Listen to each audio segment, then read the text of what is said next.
Hello. Good morning दोस्तों, जय हिंद, नमस्कार। आप लोगों का हार्दिक स्वागत एवं अभिनंदन बंदन है आपके अपने YouTube channel double A academy में। तो चलिए मेरे दोस्त, हम लोग वाक्य पढ़ रहे थे हिंदी की कक्षा में। वाक्य और वाक्य का हमने परिचय बता दिया था। वाक्य में कैसे कैसे निर्माण होता है, वाक्य में क्या क्या होता है, उद्देश्य होता है, विधेय होता है।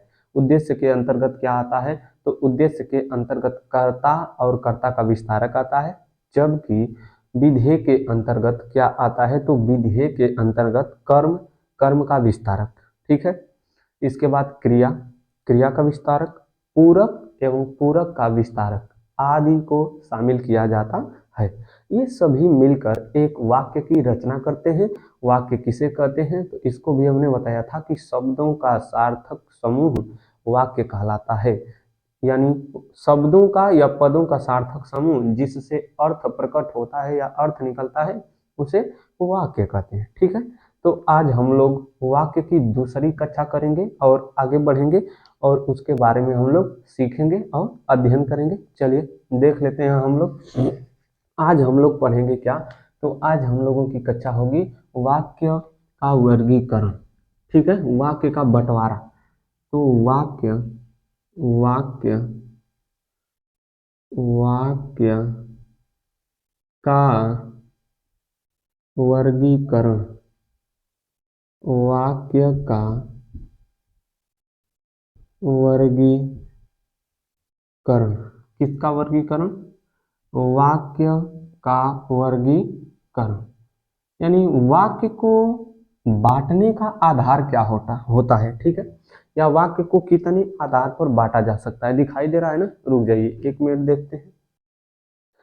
चलिए पूरा दिखाई दे रहा है भाई साहब। तो देखते हैं वाक्य के वर्गीकरण में कि वाक्य को कितने आधार पर बांटा जा सकता है। यानी वाक्य को बांटने का आधार क्या क्या होगा, यानी वाक्य को किस तरह से बांटा जा सकता है। तो वाक्य को बांटने का आधार दो होता है। वाक्य को बांटने का आधार कितना होता है मेरे दोस्तों, तो वाक्य को दो आधार पर बांटा जा सकता है। कितने आधार पर बांटा जा सकता है, दो आधार पर बांटा जा सकता है। पहला वाला प्रयोग के आधार पर। किसके आधार पर, प्रयोग, इसी को कहते हैं प्रयोग या रचना के आधार पर। प्रयोग या रचना के आधार पर, किसके आधार पर, प्रयोग या रचना के आधार पर। पहला वाला देखिए भाई साहब कि वाक्य को किस आधार पर बांटेंगे, तो पहला वाला बांटेंगे प्रयोग या रचना के आधार पर।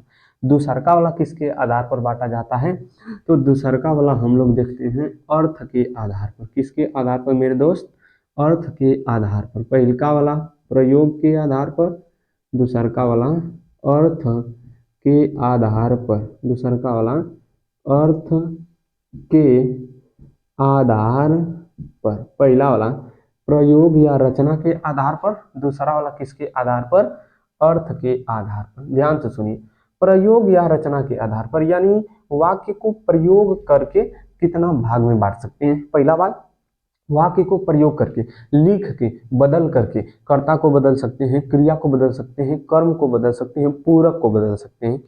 तो ऐसे जो होगा या इस तरह से जो हम लोग बांटेंगे उसको कहते हैं प्रयोग के आधार पर। किसके आधार पर, प्रयोग के आधार पर या रचना के आधार पर और अर्थ के आधार पर।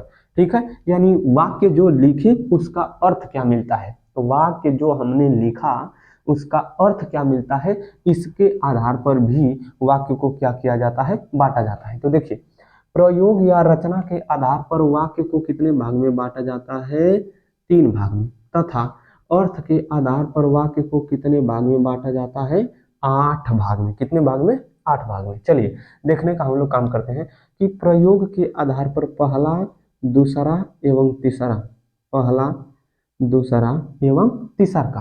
पहलका क्या मिलेगा, तो पहला वाला मिलेगा साधारण या सरल वाक्य। पहलका वाला क्या मिलेगा, साधारण या सरल वाक्य।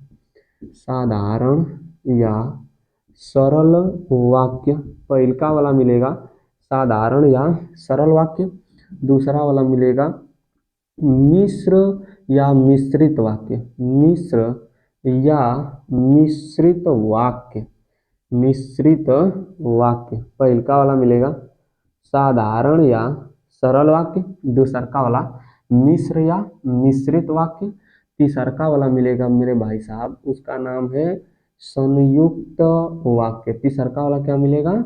संयुक्त वाक्य। ठीक है, पहल का वाला साधारण या सरल वाक्य, दूसरा का वाला मिश्र या मिश्रित वाक्य, तीसरा का वाला मिलेगा संयुक्त वाक्य। यह प्रयोग या रचना के आधार पर तीन हिस्सा बन गया। अब देखिए अर्थ के आधार पर आपको क्या मिलेगा। तो अर्थ के आधार पर पहल का दूसरा का ऐसे करके लिखिएगा आप लोग, 1 2 3 ऐसे करके लिखिएगा। पहल का वाला लिखे विधानार्थक वाक्य, पहल का वाला मिलेगा विधानार्थक, विधानार्थक, विधानार्थक वाक्य, पहला वाला विधानार्थक वाक्य, दूसरा वाला निषेधात्मक, निषेधात्मक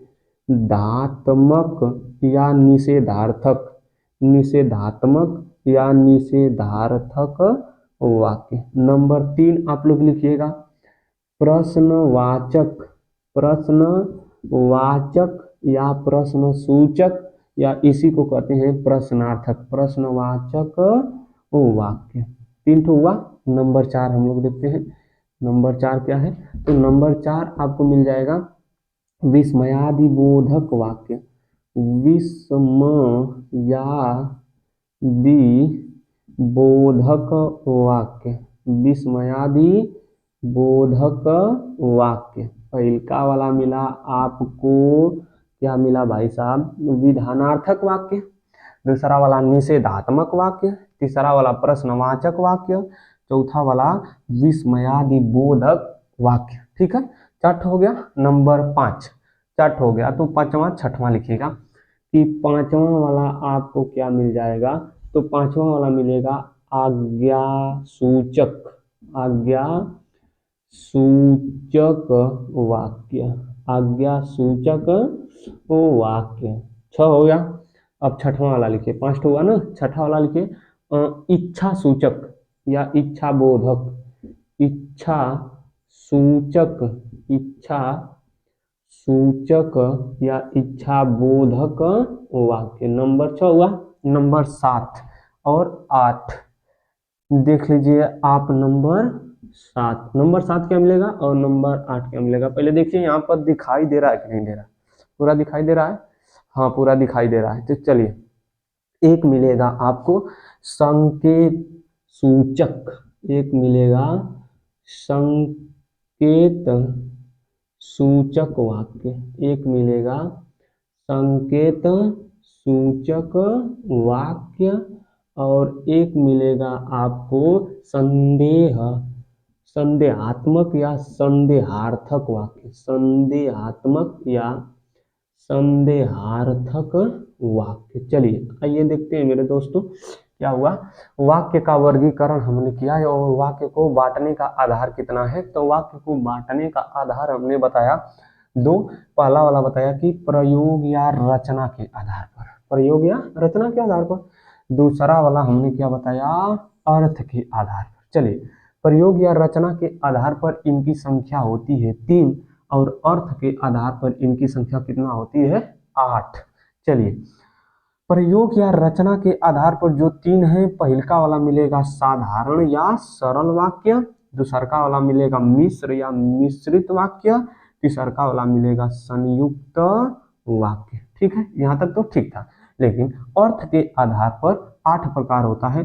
पहला वाला विधानार्थक या विधान सूचक वाक्य, दूसरा का निषेधात्मक या निषेधार्थक वाक्य या निषेध सूचक वाक्य, प्रश्नवाचक या प्रश्नात्मक वाक्य, तीसरा का हो गया चौथा वाला विस्मयादि बोधक वाक्य, आज्ञा सूचक वाक्य, इच्छा सूचक वाक्य, संकेत सूचक वाक्य, संदेहार्थक वाक्य। ये सभी आपके क्या है? वाक्य है। इसको हम लोग देखेंगे बाद में, लेकिन हम लोग वाक्य का वर्गीकरण कर लिए हैं। अब इसमें हम लोग पहला वाला पढ़ेंगे साधारण या सरल वाक्य या प्रयोग या रचना के आधार पर वाक्य। इतना हम लोग करेंगे आज। ठीक है, इधर का टॉपिक हम लोग करेंगे, अगर छूट जाएगा तो अगली कक्षा होगी, लेकिन साधारण या सरल वाक्य हम लोग क्या करेंगे देखेंगे। तो जल्दी से स्क्रीनशॉट बनाइए और आगे बढ़ने का हम लोग काम करते हैं, जल्दी करिए। हो गया, चलिए अब इसको मिटाते हैं और आगे हम लोग बढ़ने का काम करते हैं। पहला वाला देखेंगे साधारण या सरल वाक्य, इसके बारे में हम लोग सीखेंगे और जानने का प्रयास करेंगे अच्छी प्रकार से। तो देखते हैं हम लोग किसको, साधारण वाक्य को देखने का काम करते हैं। चलिए देख लेते हैं साधारण वाक्य या सरल वाक्य। चलिए पहला वाला मिलेगा मेरे दोस्त साधारण या सरल वाक्य। अब इसके बारे में जानकारी को अर्जित करते हैं हम लोग और सीखने का काम करते हैं। पहला वाला मिलेगा साधारण या सरल वाक्य, साधारण या सरल वाक्य। आइए सीखते हैं, क्या सीखेंगे, इसकी परिभाषा देखेंगे, फिर इसके बाद हम लोग आगे बढ़ेंगे। साधारण या सरल वाक्य, इसको देखने का काम करते हैं। आइए देखिए, परिभाषा बनेगी कि जिस वाक्य में या जिन वाक्यों में, ध्यान से सुनिए, परिभाषा बनेगी कि जिस वाक्य में, जिस वाक्य में, जिस वाक्य में या जिन वाक्यों में, जिस वाक्य में या जिन वाक्यों में एक ही उद्देश्य, एक ही उद्देश्य तथा एक ही विधेय होता है, एक ही उद्देश्य तथा एक ही विधेय होता है, एक ही विधेय होता है, होता है, उसे सरल वाक्य कहते हैं, होता है, उसे सरल वाक्य कहते हैं, उसे सरल वाक्य कहते हैं। चलिए अब मोटी मोटा मेरे दोस्त ये मैं कहूँ कि एक वाक्य का करना है आपको निर्माण। चलिए ध्यान से सुनिए, किसका निर्माण करना है, वाक्य का। और जिस वाक्य का आप लोग निर्माण करेंगे उस वाक्य में क्या होगा, एक वो उद्देश्य होगा। क्या होगा, एक ही उद्देश्य होगा। क्या होगा, एक ही उद्देश्य होगा और एक ही क्या होगा, विधेय होगा। और एक ही क्या होगा मेरे दोस्तों, विधेय होगा। यानी वाक्य का निर्माण किया जाएगा एक दो, केवल दो स्टेप में किया जाएगा। यानी एक उद्देश्य होगा और एक क्या होगा, विधेय। तो चलिए इसको हम लोग उदाहरण के द्वारा क्या करते हैं, स्पष्ट करने का काम करते हैं। चलिए देखते हैं इसको किसके द्वारा, उदाहरण के द्वारा सीखते हैं कि कहाँ एक ही उद्देश्य है और एक ही क्या है, विधेय है। चलिए देखते हैं, उसमें आप लोग पहला उदाहरण लिखिएगा कि देखिए कहाँ है इसमें कि जिन वाक्यों में एक ही उद्देश्य होता है और एक ही क्या होता है, विधेय होता है, वहां पर कौन सा वाक्य होता है, तो उसे साधारण या सरल वाक्य कहा जाता है। जैसे लिखिएगा आप लोग कि अविनाश, लिखिएगा अविनाश, अविनाश कपड़े प्रेस कर रहा है, अविनाश कपड़े प्रेस कर रहा है। चलिए अविनाश कपड़े प्रेस कर रहा है, यह जो वाक्य बना आपका, अविनाश कपड़े प्रेस कर रहा है। चलिए इस वाक्य में एक उद्देश्य है और क्या है, एक विधेय। एक उद्देश्य है, एक क्या है, विधेय है। इसका मतलब कि ये जो अविनाश नाम का लड़का है अविनाश यहाँ पर उद्देश्य हो जाएगा। अविनाश क्या हो जाएगा? उद्देश्य हो जाएगा। अविनाश क्या हो जाएगा? उद्देश्य हो जाएगा। जबकि कपड़े प्रेस कर रहा है, यह पूरी जानकारी किसके अंतर्गत रखी जाएगी? विधेय के अंतर्गत रखी जाएगी। किसके अंतर्गत रखी जाएगी? विधेय के अंतर्गत रखी जाएगी कि अविनाश कपड़े प्रेस कर रहा है, एक उद्देश्य हो गया, एक क्या हो गया? विधेय। तो जिन वाक्यों में एक ही क्या उद्देश्य होता है और एक ही क्या विधेय होता है, वहां पर कौन सा वाक्य होता है? साधारण या सरल वाक्य होता है। जैसे अविनाश कपड़े प्रेस कर रहा है, अविनाश उद्देश्य, कपड़े प्रेस करना विधेय हो जाएगा। अविनाश उद्देश्य हो जाएगा, कपड़े प्रेस करना क्या हो जाएगा? विधेय हो जाएगा। चलिए अगला वाला देखिए। मेरी, अगला वाला लिखिए कि मेरी प्रिय सखी खुशी, मेरी प्रिय सखी खुशी, मेरी प्रिय सखी खुशी अपने अपने घर जा रही है, अपने घर जा रही है। मेरी प्रिय सखी खुशी, यहां तक जितना आएगा यह उद्देश्य के अंतर्गत शामिल किया जाएगा। किसके अंतर्गत शामिल किया जाएगा? उद्देश्य। अपने घर जा रही है, यह आपका क्या हो जाएगा? विधेय हो जाएगा। क्या हो जाएगा मेरे दोस्तों? विधेय हो जाएगा। कोई दिक्कत? यहां तक कोई जानकारी मिली आपको? अगर कोई दिक्कत है तो बताइए। आगे देखिए। मेरी प्रिय सखी खुशी उद्देश्य, अपने घर जा रही है विधेय, अविनाश उद्देश्य, कपड़े प्रेस कर रहा है, क्या हो जाएगा? विधेय। या और इसमें बहुत ज्यादा पूछेगा तो क्या पूछेगा? अब मैं बता रहा हूं। बहुत ज्यादा पूछेगा तब क्या पूछेगा? तो आपसे इसमें पूछ लेगा कि कर्ता क्या है, कर्ता का विस्तारक क्या है। तो ध्यान से सुनिए। हाई वाला वाक्य में, नीचे वाला में खुशी बन गई कर्ता, खुशी का हो जाएगी कर्ता, और जीतना बच गया ये सभी कर्ता का विस्तारक, क्योंकि हमने पिछली कक्षा में इसको क्या किया है? बताया है। ठीक है। जा रही है, जा रही है क्रिया, अपने घर, घर का हो जाएगा कर्म, अपने कर्म का विस्तारक हो गया। तो और उदाहरण देखते हैं। इसको अगला देखेंगे। इसको जल्दी से स्क्रीनशॉट बनाइए, मिटाते हैं, पूरा मिटा देते हैं परिभाषा भी, और यहाँ से हम लोग बारी बारी से देखने का काम करते हैं। चलिए आप लोग लिखने का काम करिएगा साथ में, या तो स्क्रीनशॉट बनाने के लिए मौका दिया जा रहा है, स्क्रीनशॉट बना लीजिए। चलिए अगला देखिए। हाँ, विजय, या लिख सकते हैं कि भूपेश, लिखे भूपेश, भूपेश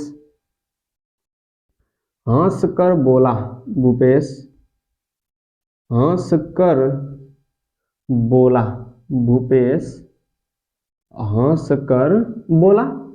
तो यहाँ पर जो भूपेश है यह उद्देश्य है, हंस कर बोला यह क्या हो जाएगा? विधेय हो जाएगा। लिखते रहिए। यह भूपेश क्या हो जाएगा? उद्देश्य हो जाएगा। क्या हो जाएगा दोस्तों? उद्देश्य। हंस कर बोला क्या हो जाएगा? विधेय हो जाएगा। क्या हो जाएगा दोस्त? विधेय हो जाएगा। चलिए अगला वाला देखिए।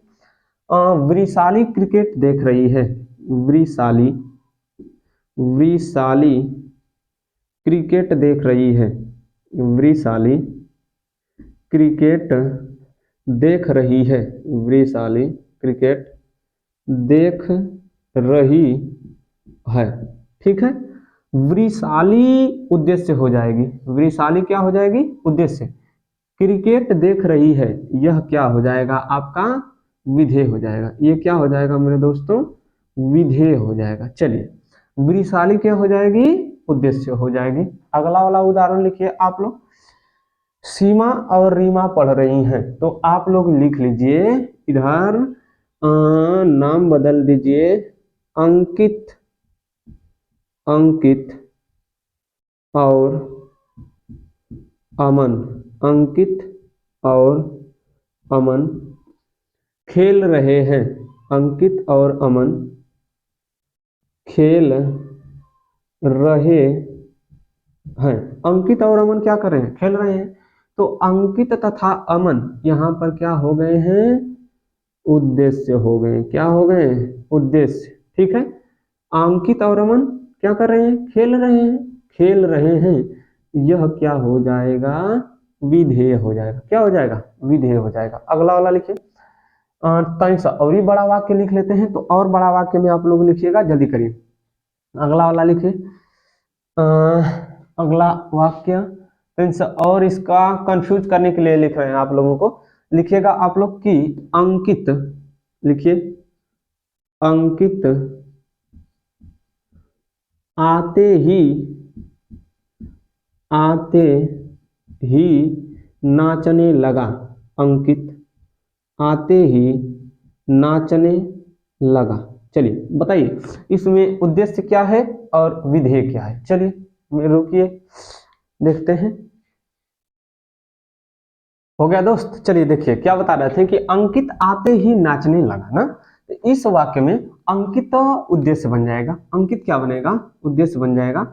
और अंकित जो उद्देश्य बन जाएगा उसके बाद बचा सभी क्या हो जाएगा?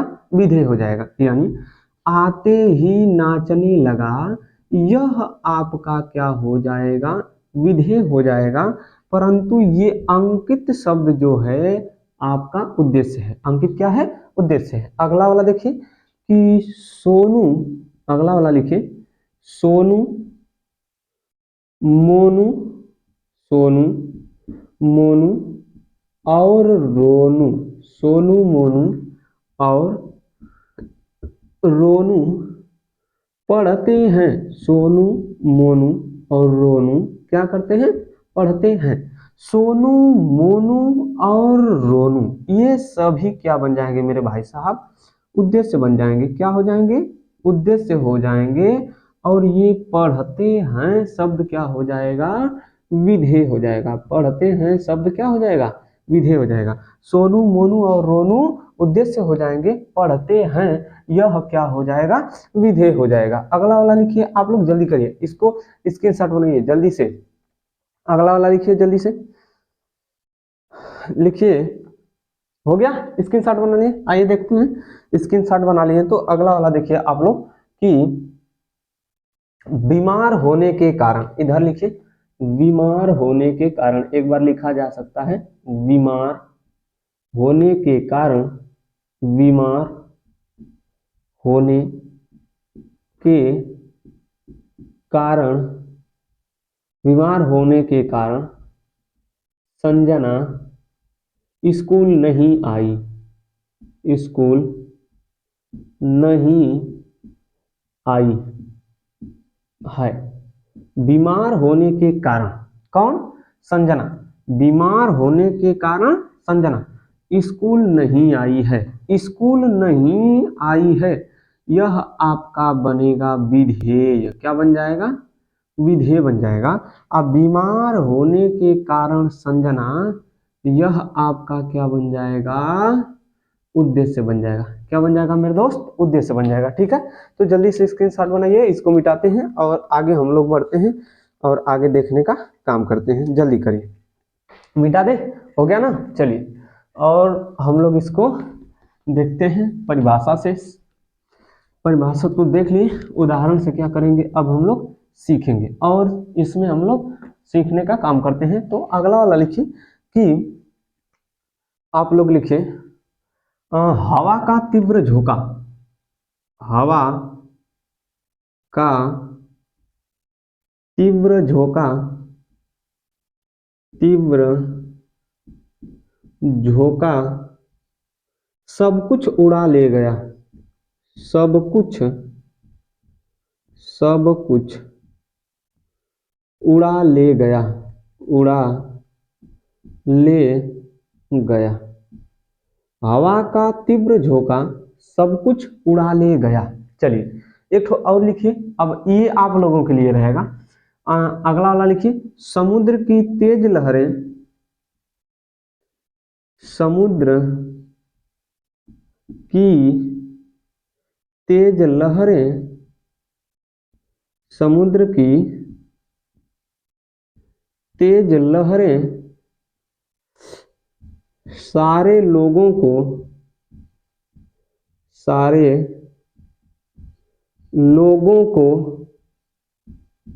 बहा ले गई बहा ले गई। समुद्र की तेज लहरें सारे लोगों को बहा ले गईं। अगला वाला लिखिए। हाँ, पिताजी के स्टेशन पहुंचते ही, अगला वाला,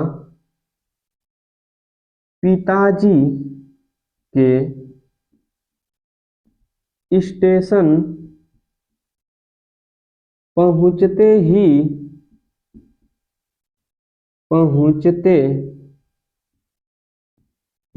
पिताजी के स्टेशन पहुंचते ही गाड़ी छूट गई गाड़ी छूट गई छूट गई। हो गया। चलिए अगला वाला उदाहरण आप लोग लिखिए कि नूतन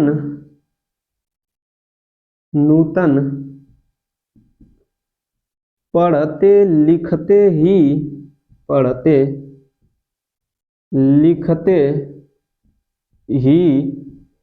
अधिकारी बन गई। नूतन पढ़ते लिखते ही अधिकारी बन गई। नूतन पढ़ते लिखते ही अधिकारी बन गई। अगला वाला लिख लीजिए। मोहन, अगला वाला लिखिएगा कि मोहन अपने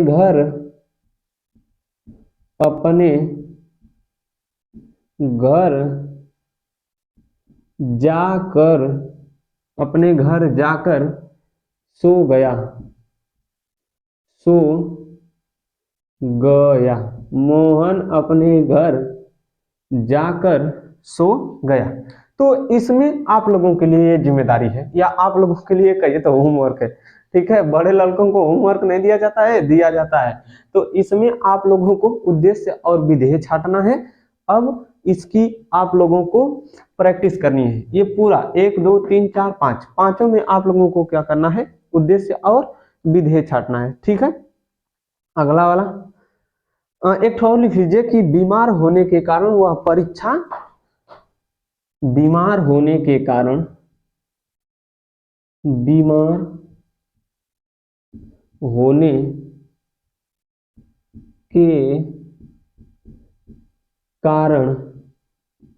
वह बीमार होने के कारण वह परीक्षा में फेल हो गया।